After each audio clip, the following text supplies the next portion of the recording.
Coucou les arcanes, j'espère que vous allez bien. Je suis très contente de vous retrouver pour une toute nouvelle vidéo. Et on va faire la partie 2 de mon update lecture sur les derniers livres que j'ai lus au cours de la fin de l'année 2024. Par rapport à la vidéo précédente, il y a beaucoup plus de livres et beaucoup plus de graphiques aussi, puisque vers la fin du mois de décembre, je me suis dit que j'allais me faire un petit challenge et essayer de dégommer au maximum ma pile à lire avant la nouvelle année. Résultat des courses, elle a pas trop diminué, mais j'ai quand même pas mal descendu ma pile à lire de graphiques. Du coup, pour ceux qui ne sont pas très fans des graphiques, je vous mettrai un petit timecode pour passer directement à la pile des romans. Donc c'est parti, on va commencer tout de suite avec les graphiques. J'ai terminé une série de mangas en 3 tomes. Il s'agit de Higono Kami qui m'a été envoyé par la part des éditions Vega. Donc j'ai le tome 1 ici qui a été plutôt une relecture parce que je l'avais déjà lu. Le tome 2 qui a été une véritable découverte et le tome 3 du coup qui achève cette série de mangas. Ce manga est classé dans les shoujo et en toute honnêteté, je ne vois pas où ils ont trouvé la romance dedans. Je l'aurais plutôt qualifié de seinen plutôt adulte puisque dans cet univers, on va être avec 3 mondes. En fait, il y a le monde spirituel dans lequel vivent les divinités, le monde présent qui est en réalité le monde des humains et ensuite le monde du néant, il me semble. Je ne sais plus exactement comment ils l'appellent, mais c'est là où va se retrouver en fait toutes les souillures, tout ce qui est âmes négatives qui se sont transformées un peu en monstres. Et en fait, ces souillures sont venues attaquer l'arbre divin qui se trouve dans le monde spirituel. Et il y a le dieu protecteur qu'on appelle Higono Kami qui va aller dans le monde des humains pour essayer de purifier en fait ces graines qui ont été éparpillées de l'arbre divin et qui sont atteintes donc de souillures pour essayer donc de les purifier. Le premier tome a été super intéressant parce qu'on est vraiment avec 3 ou 4 histoires différentes sur le fait que ce sont les émotions négatives et les traumatismes des humains qui peuvent entraîner ces souillures et donc ces créatures assez néfastes. Donc on a plusieurs histoires comme ça dans le premier tome et je l'avais vraiment bien aimé parce que on découvre ce dieu protecteur aussi qui va faire office de purificateur avec les nouvelles rencontres qu'il va faire tout au long du tome 1. Le tome 2, on va dire que c'est plutôt un tome de transition parce qu'on va se retrouver dans le monde spirituel. On va découvrir les bains qui vont servir en fait à purifier tout ce qui est divinité, dieu protecteur, etc. Et dans le troisième tome, on va conclure avec je ne sais pas trop quoi parce que le troisième tome, je ne l'ai strictement pas compris. Donc ouais, j'ai bien aimé le tome 1. Le tome 2 a été un tome de transition, mais bon, j'ai passé quand même un bon moment à découvrir le monde spirituel. Mais alors le tome 3, quand il a été question de conclure la série et de faire toutes les révélations, etc., je trouvais qu'il n'y en avait pas en fait. C'est là qu'on va découvrir un petit peu la romance, mais une romance qui est extrêmement bizarre. On va découvrir les origines aussi du dieu protecteur, qui pour moi a été extrêmement confus. On a un grand méchant qui apparaît plutôt vers le tome 2, mais il n'a pas vraiment de conclusion. En fait, il continue à œuvrer dans le tome 3 en étant plus dans le monde spirituel, donc avoir ses souillures dans le monde spirituel. Mais on n'a pas vraiment de conclusion, on n'a pas vraiment de bataille avec ce grand méchant et il est un petit peu impuni. Donc voilà, je trouvais qu'on restait un petit peu sur notre fin. Il y a beaucoup de choses que je n'ai pas compris et pour moi, il n'y a pas vraiment de conclusion en fait à cette histoire. Donc c'est dommage parce qu'avec 2 tomes qui partaient plutôt bien, avec une bonne impression, bah, je me retrouve un peu déçue avec le tome 3. Donc je sais pas si ça va rester dans ma bibliothèque en toute honnêteté. Je vais passer maintenant à des suites de saga et j'ai continué La méchante est une marionnette avec le tome 2 qui m'a été envoyé de la part des éditions K-Factory. J'ai beaucoup aimé le premier tome parce qu'on est aussi avec un trope de réincarnation où on va suivre donc une demoiselle qui va se réincarner dans le corps de la princesse, donc la fille de l'empereur. Et en fait, dans ce roman-là, à chaque fois, elle se fait manipuler par son frère et elle est destinée à mourir des mains de son époux. Cette fois-ci, elle décide de contrecarrer les plans de tout le monde pour pouvoir s'en sortir, quitte à elle-même user de manipulation pour pouvoir jouer ses cartes comme il faut et essayer de s'en sortir. Donc on retrouve aussi un revivement de situation assez immédiat dans son comportement qui va éveiller les soupçons de son entourage. Elle est bien décidée à ne plus se laisser faire et à s'imposer en tant que princesse également. Pour le coup, il n'y a pas encore de romance dans ce tome 2. On imagine qu'il y a bien quelque chose avec le garçon qu'on voit sur la couverture, mais disons que celui-ci ne supporte pas d'être touché par quelqu'un d'autre. Et si dans le roman initial, il se faisait courser en fait par la fille, là maintenant, elle est plus du tout intéressée par lui, donc en fait ça commence à éveiller les soupçons également. Donc c'est vraiment ce changement de caractère qui va poser question à l'ensemble de son entourage et elle va commencer à bien s'imposer en fait au sein de la cour. Ce que j'aime particulièrement dans ce webcomic là, ce sont les dessins et surtout au niveau des tenues du personnage. La jeune fille, elle a vraiment des robes qui sont somptueuses et on voit que la graphiste prend plaisir en fait à dessiner ces tenues-là parce qu'on a plein de détails, on a plein de pleines planches qui va être centrées sur les tenues, sur la description aussi de sa silhouette, pas trop sur les décors en fait, mais on va vraiment être centré sur les personnages et je les trouve vraiment somptueux, c'est un véritable régal pour les yeux. Et donc à la fin de ce tome-ci, on voit qu'elle prend beaucoup plus d'ampleur et d'assurance au sein de la cour,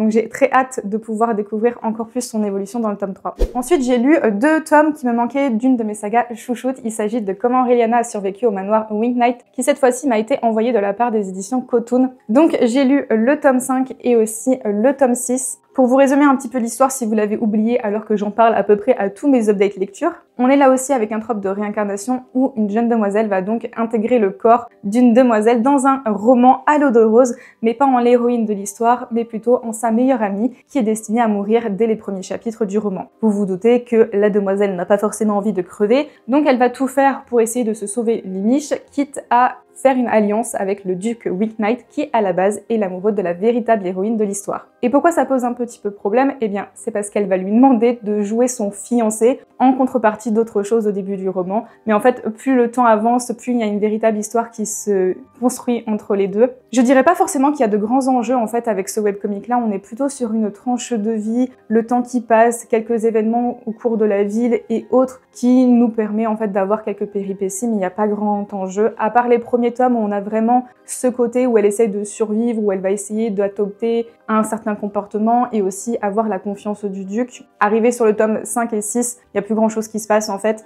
On essaie de comprendre aussi pourquoi la fille de base en fait s'est réincarnée dans ce roman-là. On nous parle de mondes parallèles, etc. Donc ça commence à être un petit peu amené sur la table, mais il n'y a pas grand chose qui est expliqué pour l'instant. Quoi qu'il en soit, je passe toujours un agréable moment. Je trouve les dessins super jolis, très clairs. Il y a un côté assez pastel qui est utilisé dans la palette de couleurs. Et puis bon, il y a la romance qui commence à pointer le bout de son nez avec le duc. Donc là aussi, je suis plutôt contente. Une autre saga que j'aime beaucoup, mais cette fois-ci, on rentre vraiment sur une romance contemporaine. Il s'agit de Because I Can't Love You qui m'a été envoyé de la part des éditions K-Factory. C'est le tome 4 que je tiens avec moi et là, on va suivre en fait des jumeaux, un garçon et une fille, qui sont très fusionnels, mais que le temps sépare un petit peu, ou du moins les événements qui se passent dans la vie de l'un et l'autre fait qu'ils se séparent et s'éloignent un petit peu. Quoi qu'il en soit, les deux sont en crush, on va dire, sur le même garçon. Forcément, ça explique aussi le fait qu'ils s'éloignent. On est sur des romances et des interactions qui gravitent autour de l'ensemble des personnages et l'ensemble du cercle social finalement. Ça serait difficile de vous résumer ce webcomic là parce que vraiment on va graviter sur l'ensemble des personnages même secondaires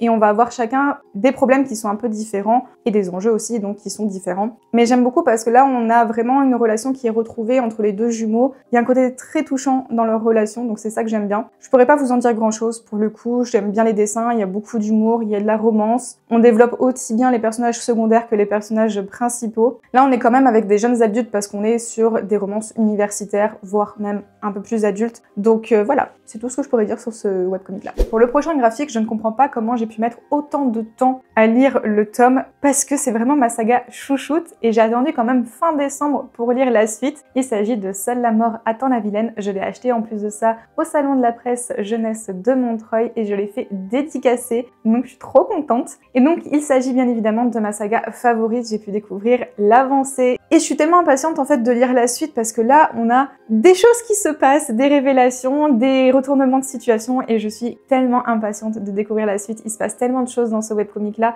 On n'a pas forcément de romance, alors bien sûr on a le fait que ce soit une jeune femme qui doit avoir 100% d'affinité avec un personnage masculin et elle va essayer d'y aller, mais c'est pas une romance toute douce, toute belle, voilà, il se passe plein de choses et encore il n'y a pas les sentiments qui se mêlent à tout ça. Donc je trouve ça hyper intéressant quand même comique et les dessins, forcément j'adore tout ce qu'il y a autour du personnage, les tenues, les décors aussi, j'aime tellement. C'est vraiment mon webcomic préféré, donc si jamais vous n'êtes pas trop fan des webcomics mais que vous aimez bien le style un petit peu romance et aussi tout ce qui est jeu vidéo parce que vous allez y retrouver beaucoup de mécanismes, je peux que vous conseiller de commencer avec Seule la mort attend les vilaines, c'est vraiment une série pépite. Et donc difficile de parler d'un tome 6 sans vous spoiler bien évidemment les tomes précédents, mais voilà, si je pouvais raconter un petit peu ce qui se passe, c'est qu'on va s'attarder sur le personnage masculin qu'on voit sur la couverture, il va se passer pas mal d'événements avec celui-ci, et encore une fois, à la fin de ce tome, on a une révélation qui nous laisse tout en émoi, comme je disais, et donc très hâte de continuer. À défaut d'avoir lu le roman, je me suis tournée vers la bande dessinée de ce classique qui m'a été envoyé du coup par la maison d'édition.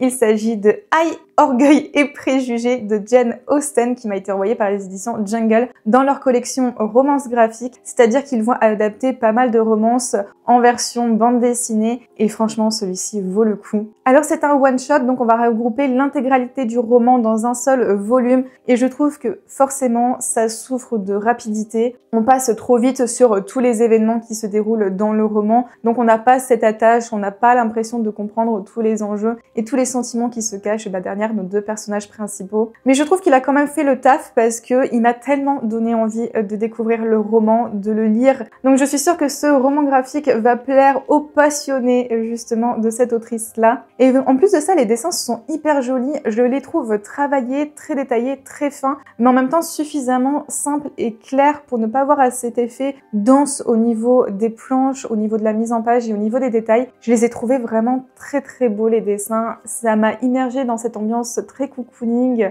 très Angleterre avec ses paysages et tout. J'ai trop adoré. Vraiment, ça a été génial. La seule chose voilà, que je déplore, c'est un petit peu le fait que ça se passe trop rapidement et que moi, ne connaissant pas le roman, j'ai eu du mal à comprendre toutes les subtilités de leurs sentiments, de l'aventure qu'ils ont ensemble et donc cette relation qui naît entre les deux. Comme c'est assez subtil, je trouve qu'on a du mal à se le retranscrire en bande dessinée, mais en tout cas, je suis bien curieuse de découvrir le roman, donc avec moi, c'est un plus. J'ai bientôt fini avec les graphiques, promis, c'est vrai que je passe très rapidement dessus parce que ce sont des suites de sagas aussi, mais là je vais m'attarder sur deux bandes dessinées qui sont des one-shots. Le premier, je prends Les Royaumes Muets de Séverine Gauthier et des illustrations de Jérémy Almanza que j'ai acheté aussi là au Salon de la Presse Jeunesse de Montreuil. Donc c'est une bande dessinée qui va traiter en fait de la mort sous un aspect un petit peu plus comique on va dire, puisqu'on va être avec une jeune fille dont le voisin est décédé et en fait comme les employés de la mort ont tardé et sont assez en retard en fait pour récolter son dernier soupir qui lui assurera le repos éternel, ça sera à la jeune fille d'aller dans les royaumes muets, donc le royaume des morts, pour pouvoir récupérer son dernier soupir et offrir le repos éternel à son voisin. J'ai trouvé les planches tout à fait somptueuses. En vrai, il y a ce côté très gothique, très Tim Burton avec ce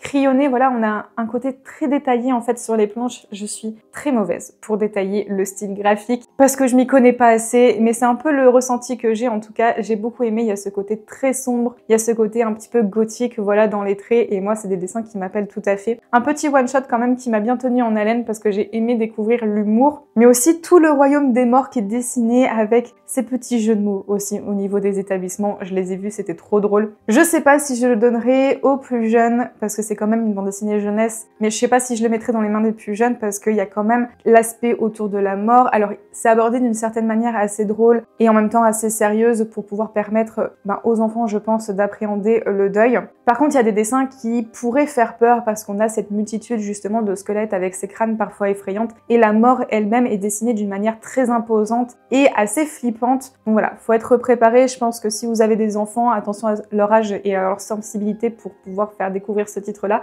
Mais en tout cas, j'ai bien matché. Moi, j'ai beaucoup aimé. Un autre one-shot, mais en fait, je sais pas exactement si c'est un one-shot parce qu'on termine vraiment sur une ouverture. On va dire qu'on a la conclusion du tome, mais on a cette ouverture qui nous permettrait d'en avoir plusieurs. Pourtant, il me semble que c'est qualifié comme un one-shot. Il s'agit de Julia la Seule qui m'a été envoyée de la part des éditions Dupuis. Et comme vous le voyez à la couverture, c'était une lecture absolument parfaite pour l'hiver parce qu'on est sur des fonds enneigés à la période aussi de Noël, donc parfait. Les dessins sont simples, tout le monde a ses bouilles très rondes qui fait que c'est très cocooning avec plein de douceur et très enfantin dans un sens. Ça reste aussi une bande dessinée jeunesse. Et pour le coup, on va être avec Julia qui intègre une nouvelle école. Elle se lie avec une camarade de classe d'amitié vraiment assez sympa. Par contre, il y a un autre camarade de classe qui commence à avoir des soupçons sur elle. Il a créé un espèce de détecteur de fantômes qui commence à s'agiter auprès de Julia, donc il va essayer de découvrir ce qui s'est passé parce qu'en fait, celui-ci a perdu sa maman il y a quelques années, donc il ne s'en remet toujours pas. Donc voilà, ça va être un peu le fil conducteur tout au long de cette histoire. Ce jeune garçon qui va essayer de se rapprocher de Julia pour essayer de comprendre qu'est-ce qui lui est arrivé et il soupçonne en plus de ça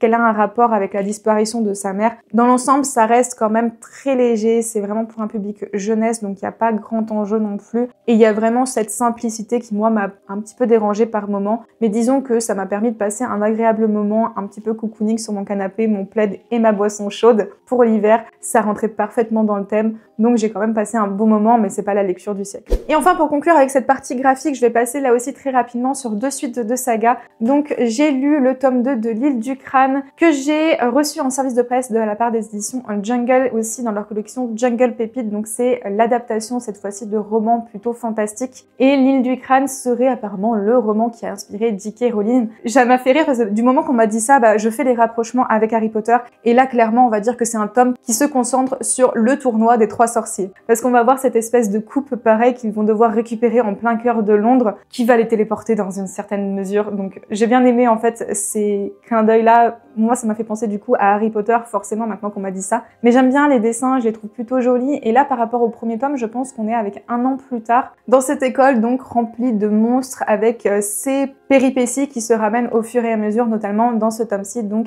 la confrontation avec un autre élève. On va dire que notre héros et ce nouvel élève sont un petit peu en confrontation. Ils sont plutôt en compétition, on va dire, pour savoir quel est le meilleur, parce que les deux sont les meilleurs élèves de la classe. Ils vont s'affronter donc dans ce tournoi-là. Mais peut-être qu'il n'est pas aussi bienveillant, on va dire, qu'il le laisse paraître ce nouvel élève. Donc là aussi, notre héros va commencer à mener l'enquête. J'ai bien aimé, franchement, j'ai passé un agréable moment. Ça fait partie d'une série, je pensais pas aimer autant. Et franchement, à chaque fois que je me plonge dans un tome, je me retrouve émerveillée par l'histoire, par les dessins. Et je passe vraiment un très bon moment. Il se passe beaucoup de choses, donc c'est un plus. Et donc la dernière bande dessinée que je vous présente, c'est le tome 2 de Nevermore. Donc là aussi, qui m'a été envoyé de la part des éditions Jungle Pépite. Cette fois-ci, on est avec une bande dessinée qui est beaucoup plus courte, qui s'attarde, si vous avez lu le roman, ce qui n'est pas mon cas, mais on va dire sur la fin des épreuves en fait de Morrigan Crow. Et ce qui m'a un petit peu peiné par rapport à L'Île du Crâne 2, c'est que je trouve que ce tome-ci est très court, il se passe pas grand-chose. On est certes sur des planches qui sont absolument magnifiques, moi j'ai adoré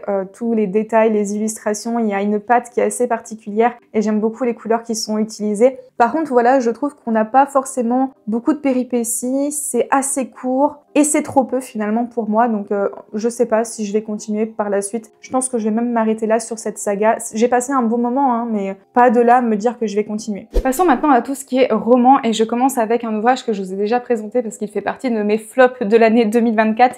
Il s'agit de Victime 55 de James Delargy que j'ai écouté principalement en lecture audio sur Audible. C'est un thriller qui est également la relique de ma pile à lire et ce que je pourrais dire c'est que j'aurais pas dû la garder aussi longtemps cette relique là parce que j'ai pas du tout aimé en fait. C'est pas en soi un mauvais livre mais disons que ça ne correspondait pas du tout à mes attentes. Je m'étais fait une idée sur ce livre-là, sur l'intrigue, sur comment ça serait raconté et ça a pas du tout été comme ça. Donc en fait j'ai été surprise mais pas dans le bon sens du terme et je pense que ça a joué un petit peu sur mon avis général. Pour vous parler du résumé, donc on est avec une petite ville de l'Australie qui est sans histoire, il n'y a jamais rien qui se passe à part des querelles de voisinage et un jour dans le commissariat va débarquer un homme qui est complètement apeuré, qui dit qu'il a échappé tout juste à un tueur en série qui voulait faire de lui sa 55e victime. Donc il est pris en charge par les autorités, etc. Il commence à se poser des questions. Et quelques heures plus tard, arrive dans le commissariat un autre homme qui dit lui aussi qu'il a échappé tout juste à un tueur en série qui voulait faire de lui donc sa 55e victime. Et ce qui est particulier, c'est que chacun des deux se renvoie la balle en mode c'est lui qui a voulu me tuer et moi je suis la victime et inversement l'autre dit la même chose. Donc moi je m'attendais vraiment à un espèce de huis clos avec des interrogatoires assez poussés, une tension vraiment pesante et oppressante dans ce commissariat de police avec ces enquêteurs qui essayent de démêler le vrai du faux et que nous-mêmes en tant que lecteurs, on ne sache pas en fait qui dit la vérité et qui ment. J'ai deviné qui était le serial killer dès le chapitre, je dirais, allez, 6. Et j'arrondis parce que je sais plus exactement quand est-ce que les deux sortent du commissariat. Donc on va dire que j'ai deviné en fait qui était le véritable meurtrier dès les premières pages du roman. Parce que c'est gros, parce qu'on n'a pas voulu nous le cacher et on est plus en fait avec un combat de coq entre deux policiers. Parce que celui en fait qui gère le commissariat va être un petit peu détrôné par l'autorité supérieure qui va venir en ville pour pouvoir reprendre l'affaire. Donc il y a ce conflit déjà de pouvoir et d'intérêt entre les deux, d'autant plus que les deux policiers se connaissent de par leur passé et qu'il y a des conflits privés qui vont revenir et prendre le pas en fait sur l'enquête. Donc vraiment j'ai été un petit peu déçue finalement de ceci parce que c'est pas du tout ce à quoi je m'attendais et j'ai trouvé ça étonnamment long pour ce que c'était en réalité. Donc ouais, je dirais pas grand chose dessus parce que je vous en ai déjà parlé donc du coup de ma vidéo des flops. Clairement déçue par ce titre là, je n'aurais pas dû en fait le garder dans ma bibliothèque. Ça ne m'a pas vraiment plu, je trouve ça dommage en fait. Et je me demande si le fait d'avoir des thrillers qui sont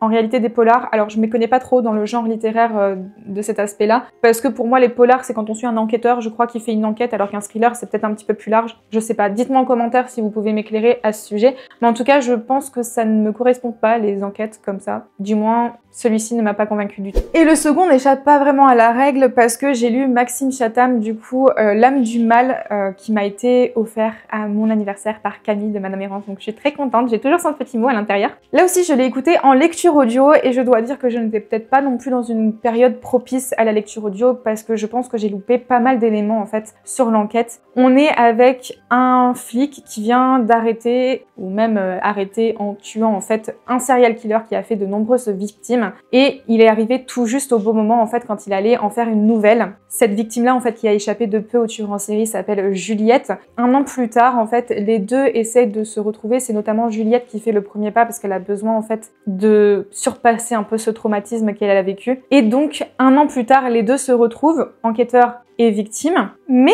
il y a un autre serial killer qui commence à sévir, peut-être un copycat parce qu'il reproduit exactement le même mode opératoire que ce fameux bourreau de Portland. Le tout est de savoir s'il est encore en vie en fait, ce qui m'étonnerait parce qu'il a reçu une balle dans la tête. Aussi bien sûr c'est un copycat qui reproduit un petit peu ces événements-là. Et donc j'ai bien aimé la romance qui se construit entre les deux personnages, donc l'enquêteur et la victime. Par contre, j'ai un peu du mal à suivre en fait tout ce qui se passait avec le tueur en série, toutes les avancées de l'enquête. Moi je m'attendais à un moment à un petit retournement de situation, voilà, il allait se passer quelque chose d'un petit peu plus dans la sphère privée. Je peux pas rentrer dans les détails pour spoiler, mais on n'était pas du tout sur cet enjeu-là en tout cas. Par contre, on est sur un aspect assez intéressant quand l'enquêteur va essayer de se mettre à la place du victime, de penser comme lui pour pouvoir essayer de l'identifier et de lire un caractère type, un profil type. C'est un peu du profilage en fait finalement. Donc j'ai bien aimé en fait cet aspect-là dans le roman où on va essayer de décortiquer voilà le caractère et la manière de penser du tueur en série. On a aussi des descriptions en fait de scènes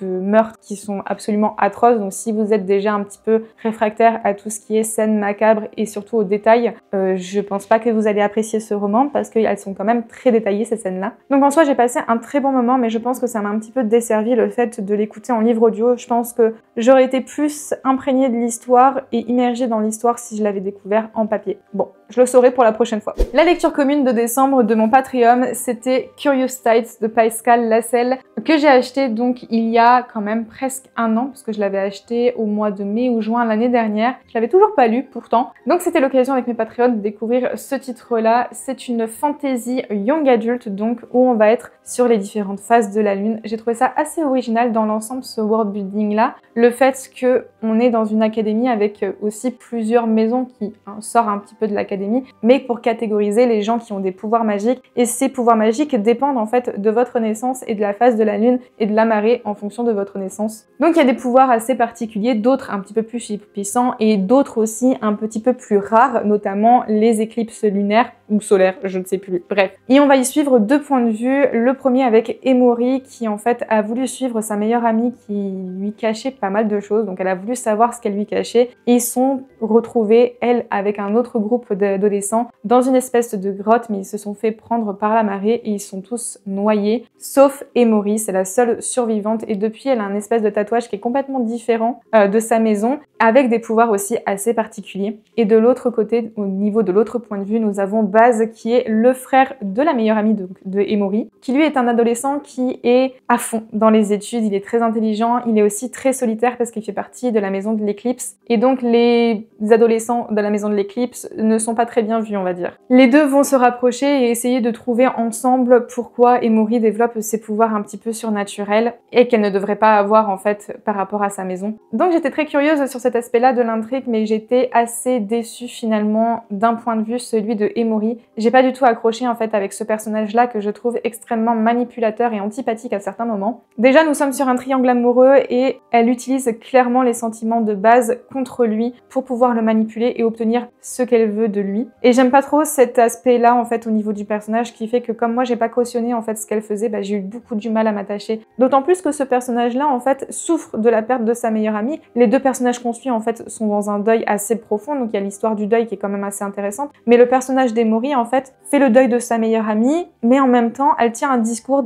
très jalouse, très envieuse en fait de sa meilleure amie, mais dans le mauvais sens du terme. C'est pas genre j'aimerais bien lui ressembler, elle me manque, etc. Non, non, c'est genre ça y est, je l'ai enfin dépassé, ça y est, on va enfin me remarquer parce qu'avant c'était tout le temps elle. Voilà, c'est un discours que moi j'ai pas apprécié en fait et qui m'a totalement éloignée du personnage principal, donc j'ai pas accroché avec Emori. Par contre, j'ai absolument adoré le personnage de base. Je trouve que ce garçon-là est très touchant parce que il fait le deuil de sa sœur, lui aussi il souffre. Il fait le deuil aussi de son ami de maisonnée, on va appeler ça comme ça, qui s'est retrouvé à faire un certain truc. En fait, je sais plus comment ça s'appelle, mais en fait une explosion de pouvoir et en fait il ne fait plus partie de l'école. Donc il a le deuil notamment de sa sœur, mais il a le deuil aussi de ce garçon-là. Et en même temps, il va tout faire pour aider Emori, même si ça va à l'encontre de ses convictions et de ses valeurs, mais il va quand même l'aider parce qu'ils étaient amis avant. Donc c'est un personnage qui est très touchant, qui a beaucoup de valeurs, qui est très loyal aussi, et on va l'utiliser comme une grosse merde en fait. Et j'ai trouvé ça tellement dommage pour ce personnage-là. Mais j'ai bien aimé l'évolution, la relation qu'il entretient avec Kai aussi. J'aime bien. Je ship les deux en gros. Mais voilà, ce que je retiens quand même de ce roman, c'est que sur deux points de vue, il y en a un que j'ai pas du tout apprécié et donc je ne sais pas encore une fois si je vais continuer la saga. Qu'est-ce que vous feriez à ma place? Et parce que je trouve aussi que l'hiver est propice à des lectures un petit peu d'horreur parce qu'il fait noir tout le temps et parce qu'il fait froid. Donc je me suis faite Vous êtes cordialement invité d'Alex Sol, le premier tome. C'est un roman d'épouvante. Nous sommes avec un groupe de jeunes adultes qui se sont complètement dispatchés, en fait dispersés. Ils n'ont plus contact les uns envers les autres depuis un traumatisme qui a eu lieu l'année de leurs 15-16 ans. En fait, ils étaient tous les ans, durant l'été, dans un espèce de manoir qui faisait office de camp de vacances. Ils s'y retrouvaient chaque année, ils étaient très soudés, sauf que la dernière fois où ils y sont allés, il y a un incendie qui s'est déclaré et les adolescents ont été récupérés par les autorités couverts de sang. Personne ne sait ce qui s'est passé, les adolescents ont un trou de mémoire, ils n'arrivent pas à savoir en fait qu'est-ce qui les a mis dans cet état-là et depuis donc plus personne ne s'est jamais reparlé. Et bien des années après, 12 ans je crois, ils reçoivent une mystérieuse invitation qui donc les invite au manoir Beaumont à revenir sur les traces donc de ce camp de vacances là. Il y en a certains qui sont plus réfractaires que d'autres à y aller, mais les circonstances vont tous se jouer en faveur d'une arrivée prochaine au manoir de Beaumont. Et une fois qu'ils vont se retrouver tous ensemble dans ce manoir la nuit en plein orage, il va se passer pas mal de choses. Alors j'ai bien aimé ce roman pour l'ambiance, même si je trouve que ça a été dommage en fait de faire des jumpscares. Les jumpscares ça marche très bien au cinéma parce qu'il y a le visuel, il y a le son. Alors que sur un roman, je trouve que on a moins cette impression de jumpscare. Donc quand on lit une phrase et que le paragraphe d'après on nous dit il y a une femme à la gorge machin chose qui se trouve devant eux, ça a moins d'impact en fait. Je pense que dans les romans d'épouvante, faut installer l'ambiance progressivement et jouer sur la tension au fur et à mesure des lignes. Et là c'est la seule chose en fait que j'ai pas trop apprécié dans ce roman, d'où moins j'ai été moins sensible à ces jumpscares là. Mais après le roman était suffisamment intéressant, je trouve. J'ai bien aimé le fait de découvrir chacun des points de vue, chacun des personnages, qui sont-ils, mais aussi qu'est-ce qui s'est passé donc 12 ans auparavant, mais aussi bien des années encore auparavant et qui a justifié l'apparition de ces personnes et de ces phénomènes donc dans le manoir Beaumont. Donc voilà, on va retracer un petit peu les événements auparavant, bien des années auparavant, pour essayer de comprendre un petit peu tout ça. Les événements sont absolument atroces bien évidemment, mais la fin, je trouve que c'est un très bon parti qui a été pris par l'auteur et j'approuve ce choix de conclusion, franchement. J'ai vraiment apprécié la fin, je trouve que ce choix qui a été fait m'a laissé une note très positive finalement. Je sais pas encore si je vais poursuivre la saga parce qu'il y a un tome 2 et il y a un tome 3 qui va sortir, mais pour pouvoir lire le tome 2, il faut aussi lire sa saga, Le couvent des Pascalines, je crois, un truc comme ça. Je sais pas si vous l'avez lu, n'hésitez pas à me dire ce que vous en avez pensé. Dans ma vidéo de ces sagas que j'avais peur de continuer, je vous en avais cité un titre et je l'ai continué en décembre. J'ai continué du coup la saga du Pont des Tempêtes avec L'Héritier Insoumis, donc de Daniel L. Jensen, qui m'a été envoyé en service de presse aussi de la part des éditions Brajlon. J'étais assez mitigée du fait de changer de personnage en fait parce que j'ai beaucoup aimé Lara et Aren. dans les premiers tomes. Et je me suis dit, là, on bascule avec de tout autre personnage, d'autant plus que ce tome-ci retrace les événements du tome 2. Enfin, c'est pas exactement les mêmes événements, c'est la même temporalité, en fait, que le tome 2, d'un point de vue d'autres personnages et surtout sur un autre continent. Donc, j'avais peur de cet effet de redondance, en fait, alors que pas du tout. Je l'ai pas du tout ressenti de ce tome-ci. Donc, c'est un bon point. Après, de là, est-ce que j'ai apprécié les nouveaux personnages? Je les ai appréciés, oui, mais pas autant que Lara et Aren. Donc, forcément, c'est un petit peu en dessous du pont des tempêtes, mais j'ai quand même passé un agréable moment. Ce tome-ci aussi, par rapport aux deux premiers, est davantage centré sur la politique, je trouve, parce qu'on a la nièce donc de l'impératrice de Valcota, qui est une guerrière très renommée, très ambitieuse aussi, et c'est mentalité de guerrier. Et de l'autre côté, nous avons donc le prince Kyrys, frère de Lara, qui lui est plus un intellectuel en fait, qui aime la stratégie, mais qui va plus être plongé dans ses livres, etc. C'est pas du tout un guerrier, donc j'aime bien le fait aussi qu'on a un petit peu inversé. La relation entre les deux est extrêmement touchante, je trouve. Leur amour est très sincère, on voit qu'ils s'aiment énormément. Et il y a ce côté aussi qui va faire écho un petit peu ottoman, c'est la loyauté qu'on va avoir envers son pays. Donc les enjeux politiques comme ça vont être beaucoup plus présents. Il y a ces affaires aussi de savoir comment on va arriver à ses fins, comment on va user de stratégie aussi pour arriver à ses fins. La fin nous laisse comme d'habitude avec un espèce de cliffhanger entre guillemets. Je trouve que c'est le propre un peu de Daniela Jensen, c'est qu'on arrive avec des révélations, un retournement de situation qui nous laisse un petit peu en tension. En parlant de tension, sachez qu'il y a beaucoup plus de scènes spicy que dans les deux premiers tomes, je trouve. Alors certes, on passe très rapidement dessus, elles ne sont pas très longues, on va dire, parce que j'allais dire elles sont pas très développées, mais si elles sont quand même assez développées, elles sont assez récurrentes aussi, mais moins longues je trouve que certains romans. Donc je pense que comme j'en avais lu certains avant de romans qui étaient assez chiants à ce niveau-là, le fait qu'on bascule sur des scènes qui soient relativement courtes en termes de lignes, ça m'a un peu aidé à passer la pilule je pense. Mais pour ceux aussi qui sont un peu réfractaires au smut, bah, sachez qu'il y en a un petit peu plus de ce côté-là. Après voilà, je sais pas trop quoi vous dire sur ce roman, donc je vais peut-être m'arrêter là, mais ça a été quand même une belle découverte et je suis très impatiente de découvrir le tome 2 qui sort en février. J'espère que je vais réussir à vous parler de ce prochain tome parce que je l'ai lu début décembre et en fait je l'ai traîné sur plusieurs mois à vrai dire. J'ai lu le livre qui refusait de brûler de Mark Lawrence qui m'a été envoyé en service de presse de la part des éditions Brajlon et je l'ai écouté en lecture audio depuis cet été. Donc depuis été 2024, je suis en train de me taper l'audio et je l'ai fait traîner parce que j'avais pas forcément de temps accordé à la lecture audio et aussi parce que c'est un roman qui est extrêmement long, qui s'étend sur le temps et je n'ai pas saisi non plus tout l'univers, je pense, au niveau de cette bibliothèque et les enjeux entre les deux personnages parce que j'ai l'impression qu'ils sont quand même assez espacés. Donc pour vous parler du résumé, nous sommes avec deux points de vue, celle de Livira tout d'abord qui est une petite fille environ de 6-8 ans, voilà, qui est dans un village et son village va se faire massacrer par les sabres. Donc il y a des guerriers de la capitale qui va les embarquer justement à la capitale pour essayer de leur trouver un foyer, etc.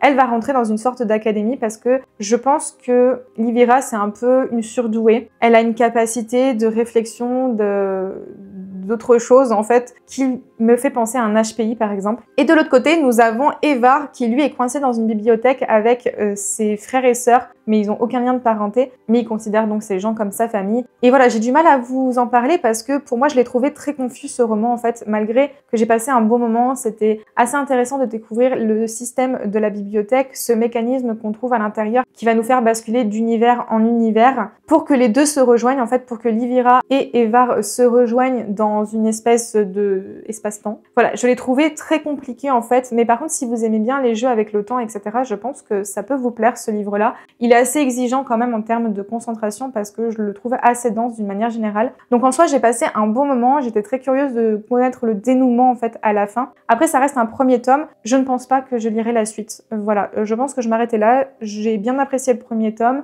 mais pas de là à pouvoir continuer avec cette saga. Donc voilà, je vais m'arrêter là sur mon avis parce que vraiment c'est très bruyant. Et je conclue cette fois-ci non pas avec un roman, mais plutôt avec un beau livre. J'ai lu Le Grimoire des Sabbats sur Yule de Katie Oren Ferrella qui a été publié aux éditions Danae. Je l'ai lu un petit peu tardivement, je pense que j'aurais dû me mettre un petit peu plus en avance sur cette lecture pour pouvoir le découvrir sur la période de Yule parce que comme son nom l'indique, c'est tous les préparatifs et la célébration du solstice d'hiver, donc chez les sorcières modernes. J'ai beaucoup apprécié cet ouvrage parce qu'il y a une partie où on va vraiment retracer les origines de la célébration finalement de Noël, du solstice d'hiver, etc. au travers des âges et au travers des croyances, mais aussi au travers de mythes et légendes, en fait, d'histoires un petit peu folkloriques. J'ai beaucoup aimé, en fait, et j'ai bien apprécié découvrir ces histoires-là. Je trouve qu'il y en a certaines qui sont très intéressantes. Donc vraiment, toute la partie qui s'attarde sur les origines, j'ai adoré. Vous avez aussi des petites fiches pratiques comme ça qui va vous permettre, du coup, de pratiquer et de célébrer ces moments. En plus de ça, la mise en page est vraiment à tomber. Je trouve que toutes les pages, il n'y en a pas une seule qui sont blanches. Déjà, il y a un fond à chaque fois qui fait effet parchemin et vous avez des illustrations, vous avez des petites notes aussi qui sont agrémentées d'illustrations. J'aime beaucoup, moi je trouve que c'était un très bon ouvrage. J'ai beaucoup apprécié qu'on aborde plusieurs thématiques, donc comme je le disais, les origines, mais aussi des pratiques sur la divination, sur les pierres, sur voilà la célébration, comment on célèbre Yule, etc. Des petites célébrations à faire aussi avec les enfants, il y a des trucs sur les lectures. Voilà, on aborde tout un panel, c'est vraiment une ambiance assez générale sur la période du solstice d'hiver. Et j'ai trouvé cette lecture incroyablement cocooning dans sa mise en forme, dans la plume qui a été maniée. C'est très descriptif bien évidemment, mais il y a un côté extrêmement bienveillant, chaleureux et cocooning qui se dégage de la narration. Donc vraiment, ça a été un très très bon ouvrage, si bien que je vais me faire du coup incessamment sous peu les ouvrages qui traitent de Mabon et de Zoé. Et voilà tout le monde, nous arrivons déjà à la fin de cette vidéo. J'espère sincèrement qu'elle vous aura plu. Je suis désolée si j'ai été expéditive pour les titres, si j'étais un petit peu trop confuse, si j'ai pas réussi à trouver mes mots, etc. Je ne referai pas la même bêtise parce que c'est vrai que ces livres, je les ai lus il y a quelques temps déjà. C'est plus très frais dans ma tête et parler de livres qui remontent à extrêmement loin, ça me cause un petit peu des problèmes. Je suis assez fatiguée parce que j'ai l'impression que je dis de la grosse merde. En tout cas, j'espère que vous avez quand même apprécié cette vidéo en ma compagnie. Si vous voulez me soutenir et laisser un commentaire, je vous invite à mettre un emoji de neige parce que c'était les lectures d'hiver. Et en attendant la prochaine vidéo, moi je vous fais à tous de gros bisous et je vous dis à bientôt. Ciao ciao!